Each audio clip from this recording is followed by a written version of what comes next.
छत्रपती शिवाजी महाराजांची जयंती शहरामध्ये मोठ्या उत्साहात साजरी होत असून छत्रपती संभाजीनगर जिल्ह्याचे खासदार संदीपान भुमरे यांनी आज सकाळी क्रांती चौक येथे येऊन छत्रपती शिवाजी महाराजांना अभिवादन केले। यावेळी त्यांनी जनतेला शिवजयंतीच्या शुभेच्छा दिल्या आहेत।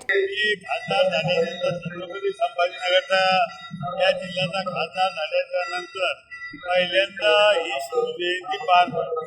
पण असं काही नाही की मी खासदार होण्याच्या अगोदर सुद्धा मी या क्रांती चौकावर येऊन छत्रपती शिवाजी महाराजांना अभिवादन यावर्षी आनंदात उत्सवात साजरे केले। खासदार नात्याने मी सर्व शिवप्रेमींना शुभेच्छा। आमदार खासदारांची सुरक्षा काढण्यात आली आहे, त्यावर काय बोलतात? आमदार खासदारांची सुरक्षा काढण्यात आली मला एक सांगायचं, हा कायद्याचा प्रोसिजर आहे, त्याच्याबद्दल मला काही नाही बोलायचं। जे त्यांनी ठरवलं असेल ते मला मान्य आहे, असं काही नाही, ते त्यांच्या